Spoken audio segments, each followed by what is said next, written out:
All right, it's all you. All right, this is Ken Hovind answering a letter I got from a guy who calls himself Zoheb, Z-O-H-E-B, which apparently means thinker in parentheses here.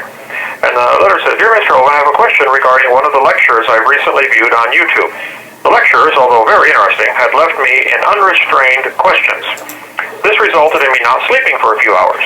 As I've tried to work through your subtle humor with the brilliantly supplicated scientific facts, I couldn't help but wonder why you had made one such claim. This claim is from one of your lectures in which you tried to disprove the age of the Earth as being billions of years old.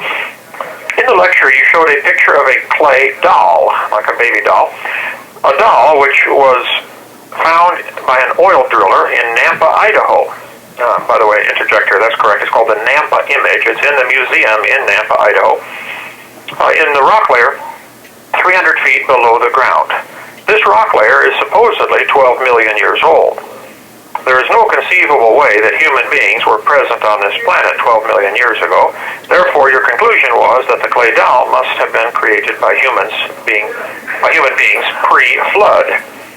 You also concluded, according to your math, that there were far less people on our planet 4,000 years ago, which makes absolute sense if you look at it this way. There had to have been a couple of thousand people alive then. Now my question, Mr. Hovind, is this. If there were far less people than 6 billion on the planet, and suppose the Garden of Eden and its surrounding villages after the expulsion must have been in the Middle East, my question is this. What were people doing in Nampa, Idaho 4,000 years ago? Why wouldn't they be somewhere closer to the Middle East or in the Middle East itself? Why would a couple of thousand people living on this planet decide to move to Nampa, Idaho?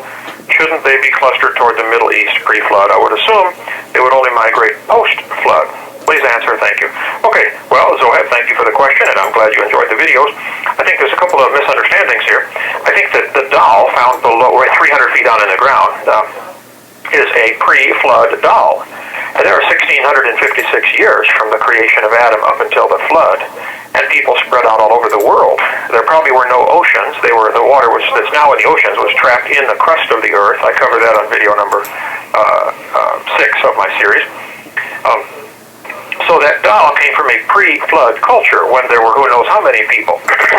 If they're living to be 900 and having giant families, you can very quickly grow a population of billions of people. So I think the whole world was pretty well inhabited pre-flood.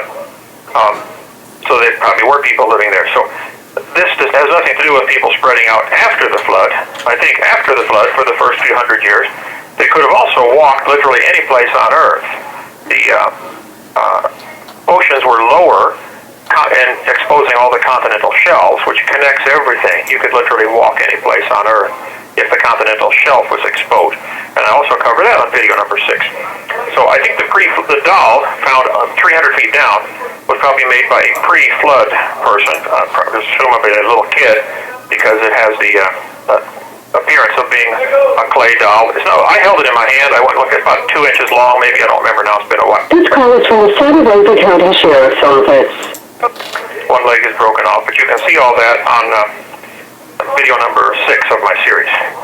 So there would have been probably millions or billions of people pre-flood covering the whole Earth. Secondly, I'd like to point out, even after the flood, there's always people, even if the population is small, people who like to spread out and go explore new areas. You see Davy Crockett, if he's got a neighbor 60 miles away, he's upset. Well, let's move further away, get away from them. So some people just like to be loners out by themselves. So the fact that there is a population center someplace doesn't mean everybody's going to stay there. People would like to explore the world. Even after the flood, they would go exploring all over the world, I would think. Okay, hope that helps. Thank you. If you have any more questions, let me know or let Rudy know.